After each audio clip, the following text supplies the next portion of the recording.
Shalom, shalom, tomando en consideración la situación actual, vamos a comenzar el tomo 3 del libro Sheva Mitzvot Hashem, 7 principios divinos, que habla sobre la ley civil, la observancia de la ley civil y el precepto no ágida de cuidar la ley, montar tribunales de justicia y todo lo que es la forma de gobierno y justamente el individuo como observa eso.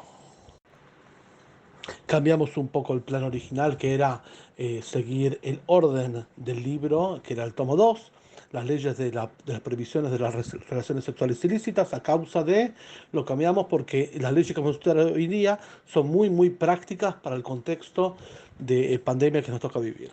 Justamente vamos a empezar de atrás para adelante, es decir, el capítulo 17, 16 y 15, ya que eso habla de las leyes civiles, las normas de situaciones de ataque exterior o conmoción interior, o sea, situaciones eh, eh, de, de rebeldía interna que puede haber en los países, y justicia social, acciones de beneficencia y el tratamiento que la sociedad en general tiene que dar a situaciones como las que nos toca vivir. Pero bueno, comencemos por el principio. El principio es lo siguiente.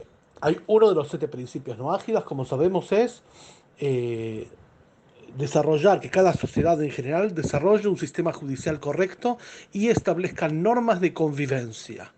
Normas de convivencia, esto es uno de los colores del arco iris, el color violeta, que refiere a este precepto, que tiene como función salvaguardar a los 6 preceptos anteriores, porque para que una ley se pueda aplicar, tiene que haber un sistema de recompensa y sanción para que pueda ser aplicable. O sea, no son sugerencias, son órdenes. Y las órdenes tienen recompensas si se observan y tienen sanciones si no se observan. Esto lo aprendemos del versículo en Génesis 2, cuando Dios le dice al primer hombre, y ordenó Dios al primer hombre, diciendo, etcétera, etcétera, que de cada palabra de ese versículo en Génesis 2 se aprenden, de acuerdo a una opinión, los preceptos no ágidas, y ahí habla de la palabra Elohim. Elohim, si bien refiere al nombre de Dios, la palabra Elohim tiene 10 acepciones, 10 significados diferentes, donde solamente uno de los 10 significados refiere al nombre de Dios. Pero en realidad la palabra Elohim quiere decir poder y justicia. También refiere a los jueces. Por ejemplo, en Éxodo, cuando dice Elohim los de Calel, no maldigas al juez, hay una prohibición de maldecir no a Dios solamente, sino al juez. Aparte que maldecir a Dios es otro precepto en sí mismo, no ágida, pero traje un ejemplo para que la palabra Elohim tiene muchas excepciones. En este caso refiere a justamente el atributo de justicia divina, y Dios decidió que parte de la justicia va a ser juzgada por los seres humanos. Justamente para que la persona no diga, bueno, mira, me robaron, me estafaron, me asesinaron, me violaron, es un designio divino. No, no es un designio divino. Hay responsables humanos. Por lo tanto, hay el precepto de que haya tribunales de justicia con policías, con un sistema judicial y un sistema de normas de un gobierno que tenga sus contralores, sus equilibrios gubernamentales, tanto sea dictadura, tanto sea monarquía, tanto sea democracia, tanto sea el sistema que esa sociedad desarrolle, pero tiene que haber un sistema de justicia.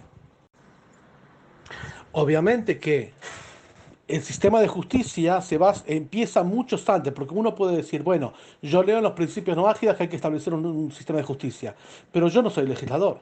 Yo nací en un país donde ya estaba todo hecho, hay sistema de justicia, esto ya hace cientos de años. Entonces, ¿qué tengo que ver con el principio? No. Cada individuo tiene el deber de, en primer lugar, conocer toda la ley civil y o comercial y o penal para saber cómo desarrollarse en sociedad. Eso es fundamental porque las reglamentaciones y normativas están para justamente no llegar a un litigio judicial, comercial o penal. Entonces, dado que el precepto es que haya jueces que diriman litigios comerciales y que haya una forma de gobierno para justamente para que se pueda cumplimentar eso, las normas de tránsito, normas civiles, comerciales, están para ordenar la sociedad. Y ese es el fundamento del principio, porque a veces confunde decir, bueno, Dios ordenó crear un sistema judicial. Y uno dice, pero ya nací en un país, en un estado donde ya hay sistema judicial. No, El precepto en ese caso para el individuo y para la familia es aprender cuáles son las normas civiles y aplicarlas. Ese es el precepto. Obviamente que llegado el caso que hay un litigio comercial o penal o algo de esto, va a ser la denuncia y va a empezar un juicio. Pero antes de eso está el funcionamiento de la sociedad de una forma normativa, porque eso es el primer reseguro ante la violencia. Y acá subrayo lo que decimos, que el pacto noágida, el pacto del arcoíris, es un pacto de vida, como dice el versículo. Es un pacto de vida. ¿Qué significa que es un pacto de vida? El primer fundamento, y cuando queremos contar a otros, relatar a otros qué significa el pacto noágida, es un sistema moral universal, normativo, todo eso. Sistema porque están todas las leyes entrelazadas y tiene una coherencia interna, no son cuestiones sueltas. Moral porque justamente se basa en la capacidad del ser humano de distinguir bien y mal, elevando la moral del ser humano. Universal porque aplica a todos los seres humanos y normativo porque habla de normas. No son religiones que son sistemas de creencias, son normas, leyes que hay que observar. Entonces, el primer paso para eso es, todas las normativas del Código Noágida tienen una función primaria que es evitar o disminuir al máximo la violencia y la guerra, creando una sociedad armoniosa, pacífica, donde cada uno, de acuerdo a sus valores, pueda desarrollarse sin violentar al prójimo.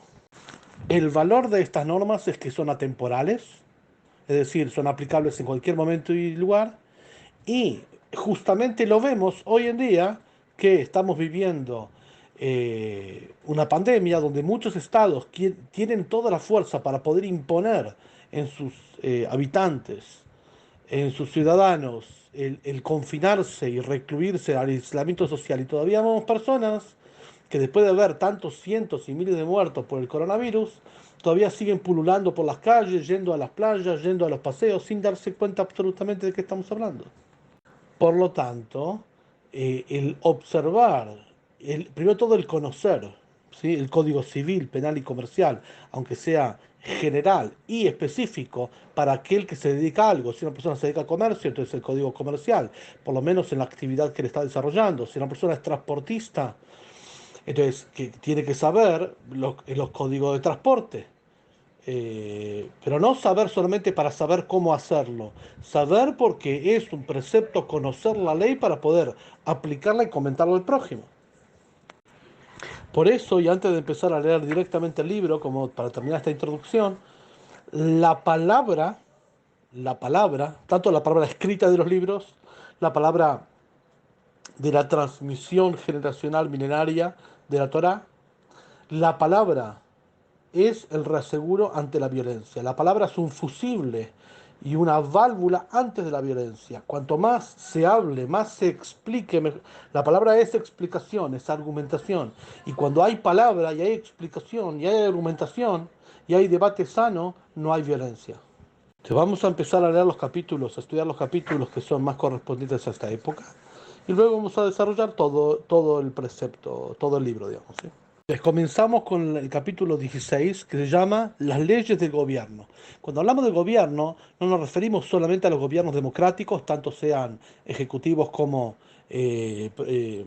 parlamentarios, donde gran parte de la sociedad civilizada desarrollada se desarrolla, digo Latinoamérica en su mayoría, Europa, algunos países, bueno, Israel seguro, y algunos países de Asia, sino todo tipo de gobierno, dado que la Torá, si bien la democracia es el mejor de los de gobiernos y más abierto todo esto, pero la Torá desarrolló las leyes noágidas en un contexto donde hay diferentes tipos de gobiernos: autarquía, monarquía, sultanato, imperio, lo que la sociedad haya desarrollado o lo que se empoderó. Lo que no podía tener, no podía no tener una sociedad, más allá de la forma de gobierno, es un sistema de justicia. Eso tenía que tener.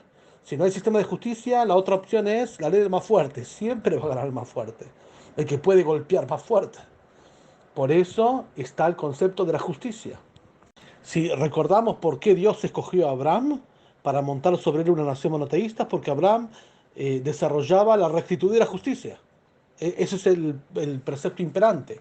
Rectitud y justicia son el anhelo que impere la justicia y la rectitud sobre todo el mundo. No es solamente la salvación individual, es corregir el mundo. Por eso empieza diciendo las leyes así. Todo el que se revela ante el gobierno tiene el derecho de matarlo, lo que se llama literalmente asesinarlo. ¿Qué quiere decir esto? Cuando hablamos de gobierno, y en general en la Torah cuando habla de rey, se refiere al gobierno, no importa cuál gobierno sea. O sea, uno piensa que rey refiere a los reyes antiguos de la antigüedad. No, rey es gobierno, es lo mismo, gobernante, el presidente. Por eso en muchos de los países, por ejemplo Argentina, hay una figura legal, al día de hoy también, que se llama sedición. Aquel que se levantare en armas contra el poder establecido, o sea, rebelde. El gobierno manda a hacer una ley y una persona se revela, dice no, ante la fuerza, saca armas militares cuando hay levantamientos militares o civiles o lo que sea. Entonces, el gobierno puede directamente eliminar eso. Eliminar a esa persona, matarlo, tiene el permiso para matarlo. Obviamente que esto es una opción cuando no queda otra forma. Siempre hay otra forma. Hoy día hay encarcelar, hacer juicio, etcétera, etcétera, ante situaciones así. Bueno, de hecho, hay otra figura, no sé en Estados Unidos o en otros países, pero en Argentina se llama el estado de sitio, que es que justamente muchas de las garantías que existen se pueden suspender, de las garantías constitucionales hacia las personas, de garantía de circulación y otras cosas, se pueden suspender ante casos de guerras o conmoción interior, que son figuras legales de situaciones de caos total como esperemos que no, pero bueno, se pueden llegar a vivir a causa de una pandemia. No por el virus en sí, sino por todo lo que eso desarrolla, el trastorno en la economía y en los bienes y en la distribución y en el abastecimiento de medicamentos, de alimentos, etcétera. Incluso si el gobierno, el rey, por decir, el gobernante, el sistema de gobierno, la autoridad, decretó sobre alguien o sobre un pueblo o sobre un grupo de personas que vaya de un lugar a otro lugar y ese grupo o esa persona desobedeció, o que no salga de su casa y salió, subrayo, y que no salga de su casa y ese grupo salió, si se quiere, se puede asesinar a esa persona por ser un rebelde y el permiso está en su mano. Justo exactamente lo que se da hoy en día. Traduzco del libro Sheva Mitzvot Hashem, los 7 principios divinos, tomo 3, capítulo 16 de Rabino Moshe Weiner. El observar los preceptos gubernamentales y leyes civiles. Todo aquel que es rebelde frente al gobierno, el gobierno tiene el permiso, el presidente o las autoridades tienen el permiso de asesinarlo.